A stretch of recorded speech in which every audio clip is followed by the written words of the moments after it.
Freshman linebacker Khmori House has played his way into the rotation.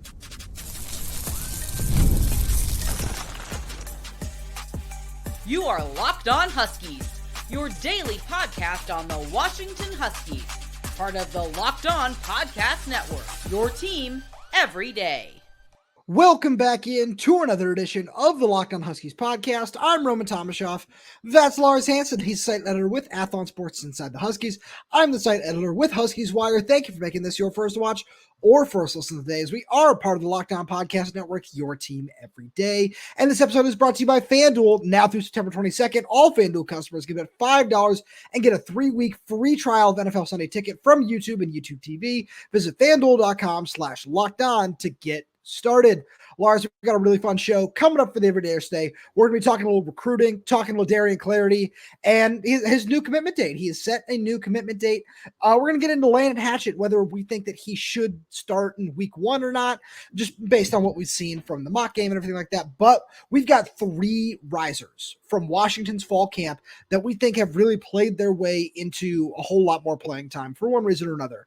And we got to start with one guy who, whenever you ask anybody on the coaching staff about him, or not even about him, just say, hey, who stood out to you? They all have one name, especially on the defensive side. That's Khmori House. Yeah, I think even John Richardson, when I asked him after practice toward, I think last week, right, where he said, it took him a little bit to get there, but he's like, you know what, Khmori's actually looked really good. And that tells you a cornerback coach noticing a linebacker tells you 2 things. Well, it tells you a lot, but specifically 2 things. 1, he's actually making an impact, and 2, he's doing it in different ways. Because the other 2 guys that we're going to talk about, which we'll get to, but Khmori's doing a number of different things. We're talking coming off the edge, being able to drop in coverage. He's going to play on special teams, I'm pretty sure. And there's a lot of different things in his game that he can bring.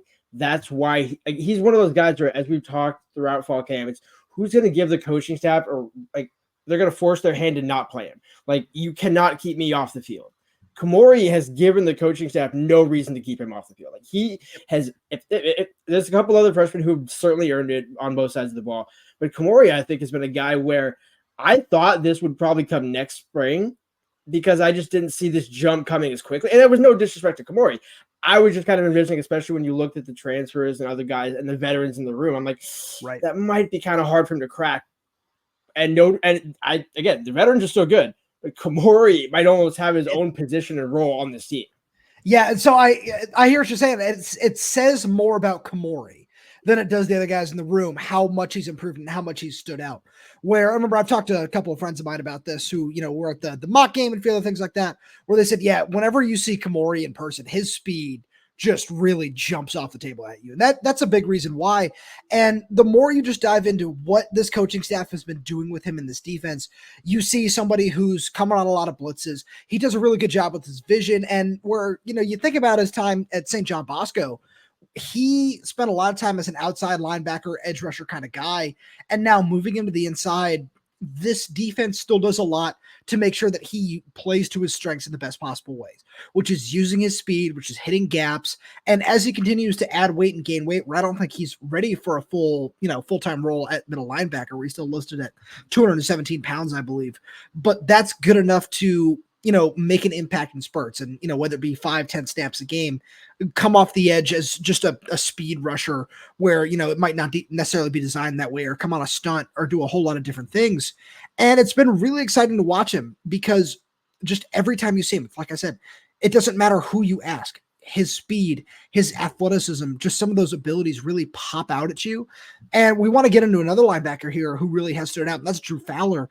But the reason that, we can talk about both these guys in the same light is because they're doing different things, but they both really stood out in their own ways.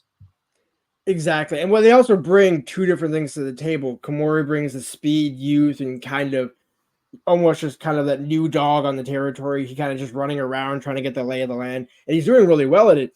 Fowler, on the other hand, is the guy who's been in the room as long as Carson and some of these other guys. He knows, and he's also had to work up for it because, again, we've talked about this on the show. Turned down Utah, turned down Louisville, turned down some other programs as well, scholarship offers to walk on at Washington way back when. And so he's earned the scholarship. Jedd backdated it. And we've seen kind of throughout fall camp and even in spring, you can see when Carson and those guys are out, even when they have Drew Fowler and Brian Parham, or they can put 3 linebackers. Obviously, Drew's more of a prototypical inside middle linebacker, but I do think his game, he's gotten better in coverage, and certainly his tackling has always been there. And he's just kind of that second, third veteran in the room. There's actually 4 or 5 veterans in the room, depending on how you look at it. But really, he's a different type of character. It's almost like the yin and the yang to Carson, where it's like Carson will be obviously like, the face of the room. But I think even Carson would say, like Drew Fowler kind of has his own level of heartbeat at the linebacker position.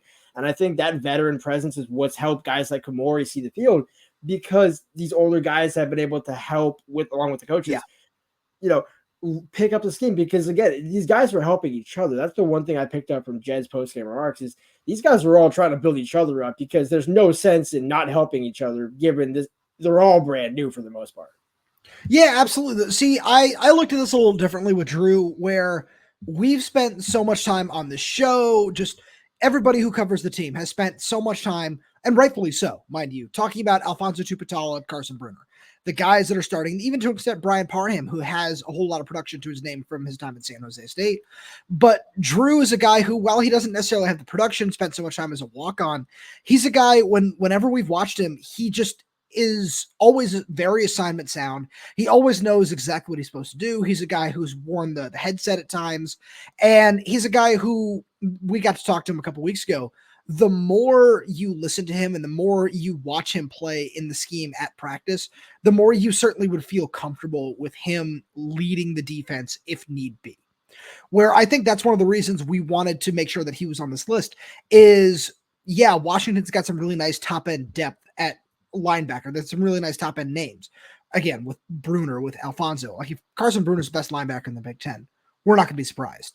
But at the same point, if Drew Fowler needs to step in and play a significant amount, I'd feel really, really comfortable with him doing that. And with him as the 3rd or 4th linebacker in this rotation, certainly the production and the numbers might not end up being there, but knowing that you have a kind of guy like that in the room is really, really important. And that's exactly what we can say about our final guy here is we might not see the production. We might not see a lot from him this season. But when you think about Paki Finau, you see a guy who's really, really come a long way.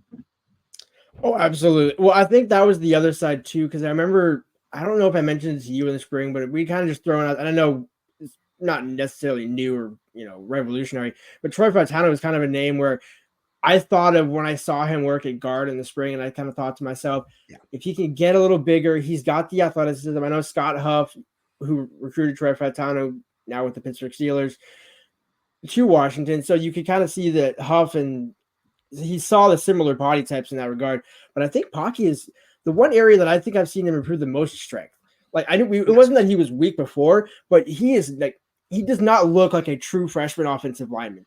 And again, the one thing that we always talk about with offensive linemen, it's very rare that you see true, and I know you love Justin Hilkema, but it's very rare to see a true freshman start along the offensive line, or even a redshirt freshman. I mean, Parker Brailsford was not expected outside of Seattle to do what he did last season. And now look what he's getting the credit for because of the season he put in. And I think Paki certainly is a guy where I honestly wouldn't be surprised if again, you don't want to play him more than 4 because, again, you might want to keep that extra year of redshirt. But if you have an in-game injury, I don't think the coaching staff is worried about having Paki be that 6th or 7th guy off the bench. Granted, depending on where the position is at that he would need to go in at, because he's been at left guard, but he can play right guard. And I'm not sure about center. Obviously, he's got some. Not yet, yeah. Right. But I think from what we've seen of him at guard, I would have no problem. Let's say guard needs a breather, or you're up early in the 3rd quarter. Put Paki in. Let's see what he can do early. Don't give him the garbage time. Give him a lot more time as long as you have a comfortable lead. Absolutely. And that's one of the things about Paki is seeing him get up to weight quickly enough where he's able to hang and able to compete and add strength, as you said, Lars. All those things are really positive, where I really don't think center is in his future. But if it's one of those things where if you want to kick him out to tackle in the future, like with Troy Fautanu, it seems like that's well within just the realm of outcomes for what his career at UW could turn into. And we're going to stick on the offensive line here. Let's get into the Landen Hatchett situation. which we'll get to right after a message from our friends over at Ibotta. Are you taking that dream vacation this summer but dreading the cost? With Ibotta, you get cash back on all of your purchases so you can spend more time making memories this summer and less time dreaming about them. Ibotta is a free app that lets you earn cash back every time you shop. Earn on hundreds of items from groceries to beauty supplies, even toys, so you can make sure you're beating inflation no matter what you're purchasing. The average Ibotta user earns $256 per year. That could cover the cost of an entire shopping trip, that flight you've been eyeing, or the fancy dinner you've been craving. Other apps give you points that don't amount to much. With Ibotta, you earn cash back that you can withdraw to your bank account, PayPal, or gift card. Simply add offers in the app, upload your receipt, and voila, the money is yours. It's time you join the over 50 million users who use Ibotta to earn cash back every time they shop.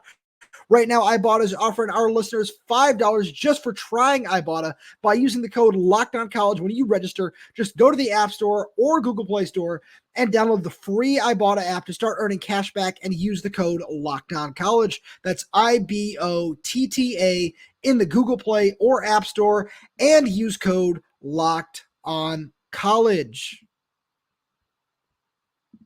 So, Lars, when we talked to Jedd Fisch, it seemed like he has been very hopeful for a long time about what Landen Hatchett's plan was going to be. This is after making some very big statements at Big Ten Media Day saying, hey, he's going to be running with the first team at the mock game. That didn't happen. But the fact that he ran with the second team the whole time, I feel is very, very encouraging. For a couple of reasons. The first one meaning they're comfortable enough with his health to make sure that he's out there. Another reason being he's clearly comfortable enough in the scheme to handle that much of a workload. But in that, there also lies a question where I don't think, his chemistry with Will Rogers is necessarily a factor in all this right now, where the two have both talked at length about working together a lot over the course of the spring and the fall and the summer, just taking snaps, getting that chemistry down.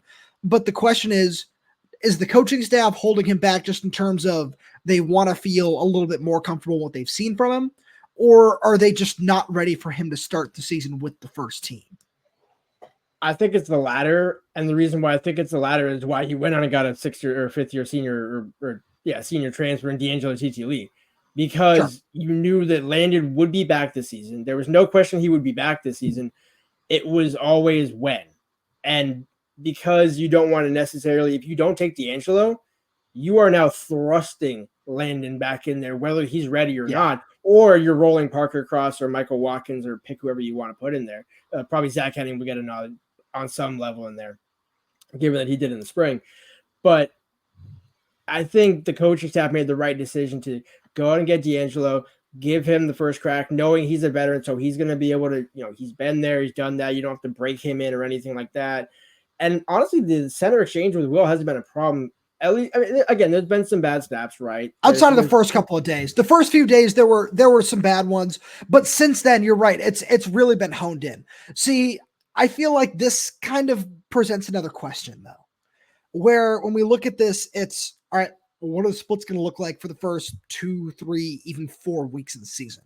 Where it's nice that you have, the non-conference schedule to really get things situated before we move into Big Ten play. But the more you look at what's going on, and the more that we just look at the situation as a whole, the more it's just going to be, all right, well, it's certainly not going to be a drive-by-drive sort of thing. But are we going to see, D'Angalo for the first half and Landen for the second? What's that going to look like I don't want to say it's a concern, but it's something that really should be one of the prominent questions before August 31st. I'm pretty clear at this point that Jedd will not do any sort of, oh, hey, we'll put you in for this half and put you in for that half. I mean, he said he was going to kind of do something to that in fall camp. And aside from a couple of days during actual, practices that, fans can't come out to, and there was a couple of days where we saw some massive shifts along the offensive line. Let's just put it that way, where McCree's at right tackle, left tackle, all over the place, and so we knew that was coming. But the fact that we didn't see it in the game, and which also I wrote on Athlon Sports on the Huskies, I wonder how much of that was due to the inclement weather coming in, and Jedd saying, "Hey, you know what? We kind of had some plans to maybe get some guys a few more reps here towards the end. We're just going to cut that, and we'll push it to next week and figure it out as we go." Because I think what you're getting in Landen, what you're getting in D'Angalo, at least you have an idea, which is why we haven't, aside from Landen coming back, we haven't seen any real rotation at center aside from Parker Cross and Landen Hatchett splitting reps in the second team with the occasional Zach Henning rep. And so to me, I don't think it's a cause for concern, because I think if D'Angelo, let's say we get to the Northwestern game or the Rutgers game and it's not look good, then maybe you kick him over to guard and figure out what you want to do, or sure, you let it play out on the field. And that's what Jedd's basically said. And that's what he said about the quarterback position. I know we're talking about the offensive line, but the same principle applies to quarterback, where barring an injury or literally getting destroyed on every single play and throwing 5 interceptions in the case of the quarterback, or, giving up, let's say, 4 sacks in the first half, you're not going to see a change. And I just think until D'Angelo or some of these veterans lose or take a step back or prove to the coaches, oh wait, maybe these guys aren't actually as ready, and so we give these guys, because I mean the thing with Landen is when he gets up to speed, how do you then say, hey D'Angelo, thanks for starting the season for the first 4 or 5 games, now we're going to put you back to a backup, or do you kick him out to right guard? Yeah, no, I hear you. I disagree. Somebody loses a spot, but that's something else that Jedd Fisch told us after Saturday's practice. Was one of the things he said was, we're always going to be looking for our best 11, it's in coach speaking way, but our best 11 on offense, on defense, on special teams. And one thing that he's shown here is competition, where it's all about that competition. If, at practice, Landen is consistently looking better, and I'm not saying like that's what's going on, but if one player looks consistently better than the other day in and day out, and you're giving him an opportunity in games at different points, and he still looks better day in and day out, why are you not going to make that switch is sort of the point there. But then on top of that, this isn't a question of, all right, well, what if this guy doesn't look as good? That's not what this is about, because it's about Landen's health more than it is anything else, is the thing here. Where if he's going to show that he's healthy, this coaching staff has shown us in a variety of different ways that they're willing to let him be the guy. Where it does feel, I believe D'Angelo's got 2 years of eligibility left if he wants them. He's got 1 left if he wants it. Yeah. So there are ways that you can work this out. There are ways that you can figure it out where, okay, yeah, maybe it is kicking D'Angelo out to guard and getting him some time, at either spot and seeing what you have there, like you've done previously, where that's one of the offensive line combinations that we've saw, where there have been times where we've seen Landen with the first team as well, with him next to D'Angelo, with him next to Zach Henning, where there are so many different ways that this coaching staff just has available to them, is the best way to say it. It's just a matter of which one does it actually want to go with. And I think that the answer is going to come whichever one performs the best on the field. And I know that's half of a cop-out answer, but it's also would be Jedd Fisch's answer in coach speak to say, well, whichever, if somebody's looking good, to your point, we're not going to put out a worse unit just to spite somebody or just because our egos are through the roof and this is our 5 guys.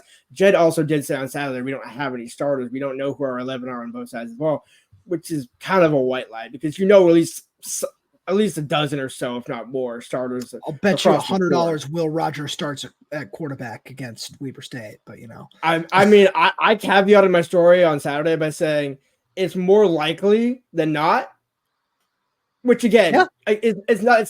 But this, and in a way, I'm actually kind of glad we brought that up, because it's the similar thing about Damon, where Damon has looked good, and I'm not comparing, because again, Landen's a sophomore, Damon's a freshman, so there's a year gap, to be clear.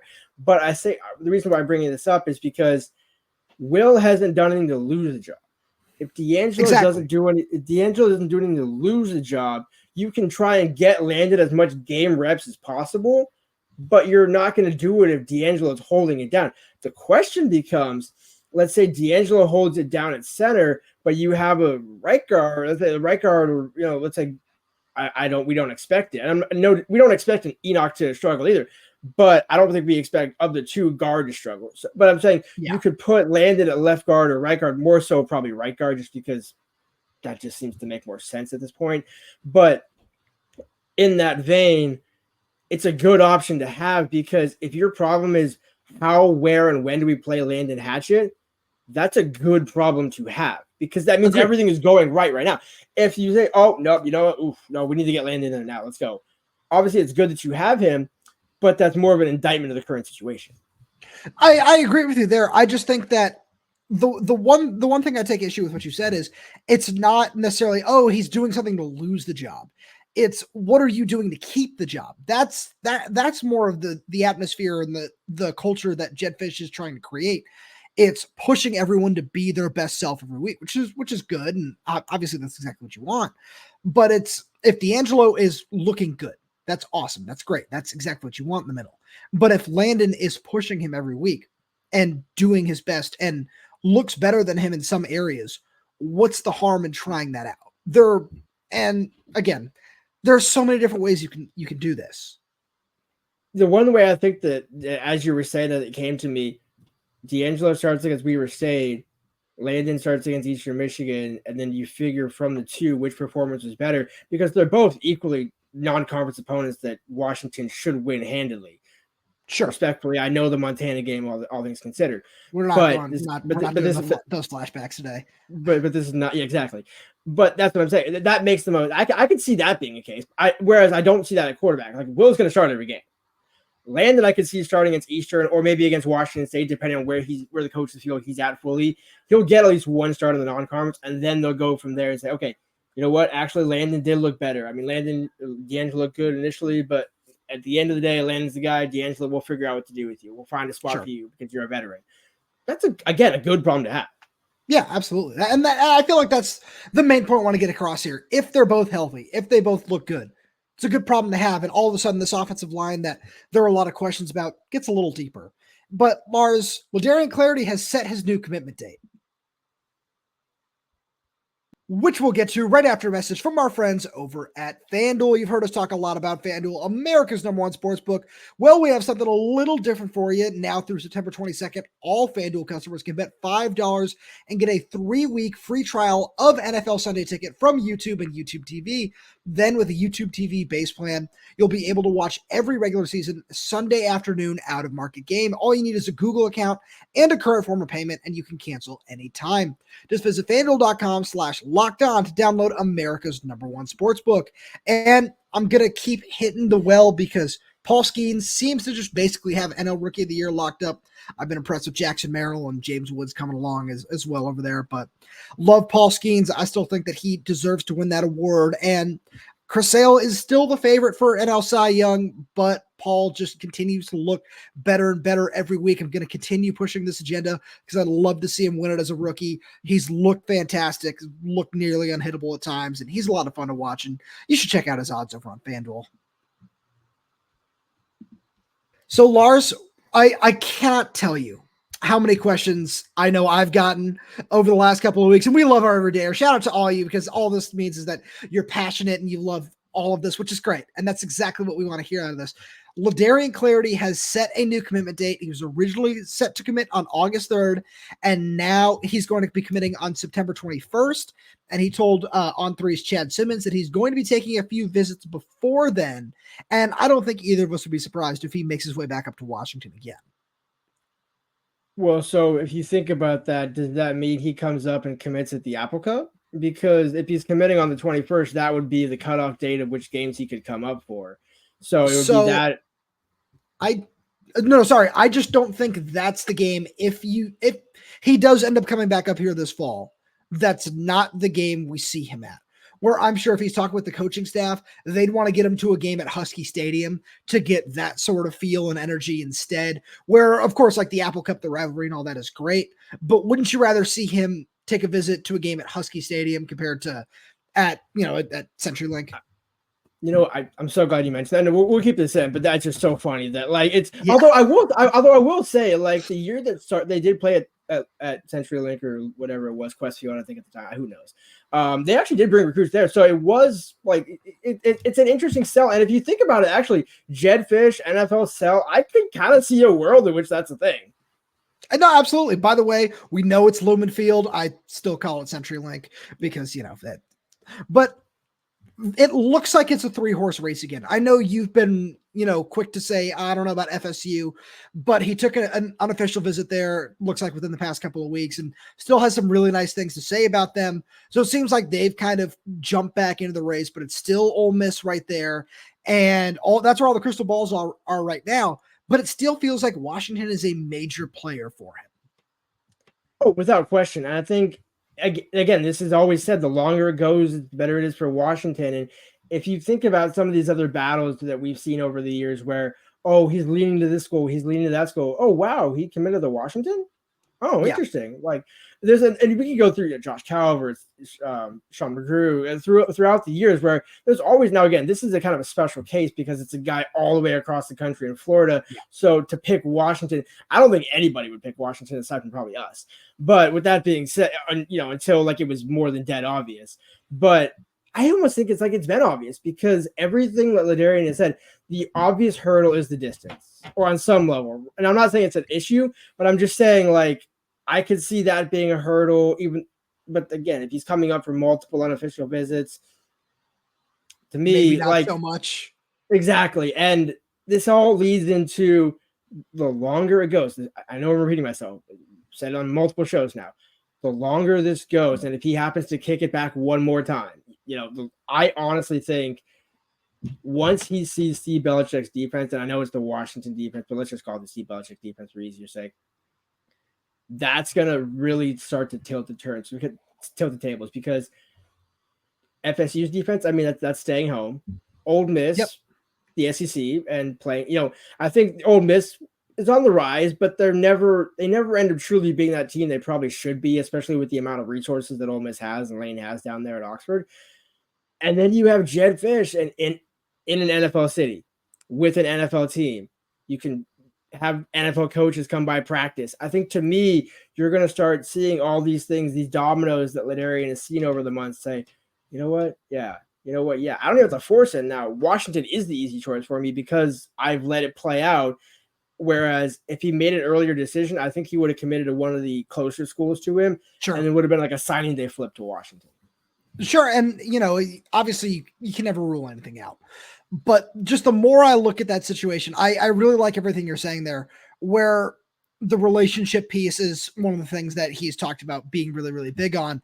But then on top of that, as you said, just looking at the way safeties play in this defense, once he sees that in person, I feel like that's going to be a major selling point. And these are the things that have got Washington to this point. So who's to say it can't take them a little farther? Where we're not here to make a prediction to say he's going to Ole Miss or he's coming to Washington. We're not here to do that. But the more you look at the situation, the more it just feels to be like, okay, yeah, this is a place where he can come in, play early if he wants to with all the guys that are potentially leaving after the season. And that's a selling point on top of all the NFL stuff. His relationship with Devon Witherspoon is a really important part of that as well. And there's just so many things to say, okay, yeah, there certainly is no reason that, Washington should be out of this race for him, where the only factor is the distance. And it's just a weird thing to talk about where Washington is even in contention at this point in the process for a blue chip recruit that is truly from Florida, where obviously, we're not going to get into the IMG thing. No disrespect to a guy like Raiden Vinesprite, where that's still a huge pickup, but just somebody who is truly born and raised in the state of Florida to commit to Washington out of high school is just such a rare thing. I think if because as you were saying that, how many kids, if you look back to let's say 2017, 2018 class and onward, Ohio State, Alabama, Georgia, all the East Coast schools came west, and all the West Coast kids were like, you know what, I'm actually gonna go out and play my football on the East Coast or in the Midwest. Right. Why does that theory not work reverse? I think Jedd is the one guy who, if you're gonna have that sell, I mean, I know Lincoln Riley's tried that with some Georgia kids. Jedd hasn't really gone into Georgia much. I know they have some offers to Georgia kids, but they're clearly establishing something in Florida, because I'm not just saying IMG, but they really now. No, look at the 2026 offers they've been handing out in recent weeks. Yeah, you're absolutely right. Exactly. And it's a dangerous, slippery slope that I'm going to avoid by going down that road. But they're clearly emphasizing, and what's one state, Texas, California, LSU, Louisiana, Alabama, Florida. It's like right there. Like those are the five. And so I know it's crazy. Like, why would you put the resources into a kid who might not, you're going to put all these resources in Ladarian just to do what? Well, first of all, the class is already secure. Like, the class is very good right now. So it's not like you're putting all your chips in this clarity basket and thinking, oh, we don't have Ryland Dillard Allen. We don't have some of these other guys in the back, Jonathan Epperson Jr. in the back end, some of these other guys where it's like, this is the final piece of the puzzle that you're looking for in the secondary. And I think that's even more so why it plays into Washington's strengths, to where he's been up for an official visit. He's been up for an unofficial. So he's going to be able to see, like, the more he's around these guys. And also Zadrius Randall-Sale told FSU no. I think he can help out in that regard. So you're absolutely right. Who's to say that they can't do that again? It certainly would be a very, very different scenario this time around, but that's something that we're going to be monitoring very, very closely here on Locked On Huskies. And one of the best ways to do it is with our insider program, where, we got some questions about that. We're always willing to text you back, do that sort of stuff. And if you're interested in that, and our Q&A we did last week got some really nice messages about that. So we appreciate everybody who tuned in for that. That's all down in the description below. You get a free 2-week trial. And after that, it's $4.99 a month. And Lars, that being said, thank you so much for being here. Thank you every day for tuning in. And thank you for making Locked On Huskies your first listen of the day. Now go check out the Locked On College Football podcast. From NIL deals to never-ending conference realignment rumors, our guy Spencer McLaughlin gets you ready for an exciting season on the gridiron. You can find the link to Locked On College Football in the description, so you don't need to search. Part of the Locked On Podcast Network, your team every day. That being said, if there's any other things that you want to know about Ladarian Clardy's recruitment, what's going on with the roster, because we are less than 2 weeks away from kickoff, which we couldn't be more excited about. It's going to be a really, really fun season. You got to make sure you subscribe to Locked On Huskies wherever you get your podcasts, whether that's YouTube, Spotify, Apple Music, Amazon Music. We're there. We're everywhere. We're updating this channel with new content every single day, so make sure you click that like button, click that little bell so you never miss when we post a new video. If you have any questions, comments, concerns, drop them right down below in the comment section. If you're audio only, please leave us a 5-star review, as it does help us out a lot. Thank you so much for tuning in, and we'll talk to you on Wednesday.